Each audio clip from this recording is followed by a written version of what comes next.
ആമിർ എന്ന ഈ സഹോദരൻ ഒരുപാട് ആശകളുമായി ഹജ്ജിന് പുറപ്പെടുകയാണ്.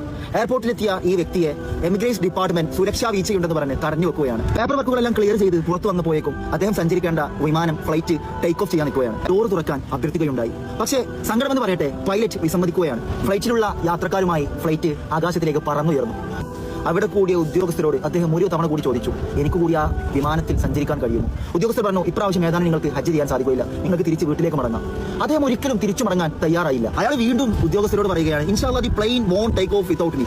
സന്തോഷമെന്ന് പറയട്ടെ, അല്പനിമിഷങ്ങൾക്ക് ശേഷം ഫ്ലൈറ്റിൽ സാങ്കേതിക തകരാറുണ്ടെന്ന് പറഞ്ഞ് ഫ്ലൈറ്റ് വീണ്ടും എയർപോർട്ടിലേക്ക് തന്നെ തിരിച്ചു വരികയാണ്. അയാൾ വീണ്ടും സന്തോഷവാനായി. അങ്ങനെ ഫ്ലൈറ്റ് പൈലറ്റിനോട് ആ വാതിലൊന്ന് തുറന്നു തരുമോ എന്ന് ചോദിക്കുകയുണ്ടായി. വീണ്ടും പൈലറ്റ് വാതിൽ തുറക്കാൻ വിസമ്മതിക്കുകയാണ്. ഫ്ലൈറ്റിലുള്ള അതേ ജീവനക്കാരുമായി അതേ യാത്രക്കാരുമായി ഫ്ലൈറ്റ് വീണ്ടും ടേക്ക് ഓഫ് ചെയ്തു. സന്തോഷകരമെന്ന് പറയട്ടെ, അതേ ഫ്ലൈറ്റിന് വീണ്ടും സാങ്കേതിക തകരാറുണ്ടെന്ന് പറഞ്ഞിട്ട് വീണ്ടും എയർപോർട്ടിലേക്ക് തന്നെ തിരിച്ചു വരികയാണ്. പൈലറ്റ് ആദ്യം അന്വേഷിക്കുന്നത് ഹാജി ആമിർ മൻസൂർ അൽ ഖദ്ദാഫിയാണ്. അദ്ദേഹത്തെയും വിമാനത്തിൽ കയറ്റി വീണ്ടും വിമാനം ടേക്ക് ഓഫ് ചെയ്യുകയാണ്. ഒരു പ്രശ്നവുമില്ലാതെ അതിലുള്ള എല്ലാ യാത്രക്കാരും ഹജ്ജ് കർമ്മത്തിന് വേണ്ടി അവിടെ എത്തുകയാണ്. തീർത്തും ഞെട്ടിക്കുന്ന സംഭവം.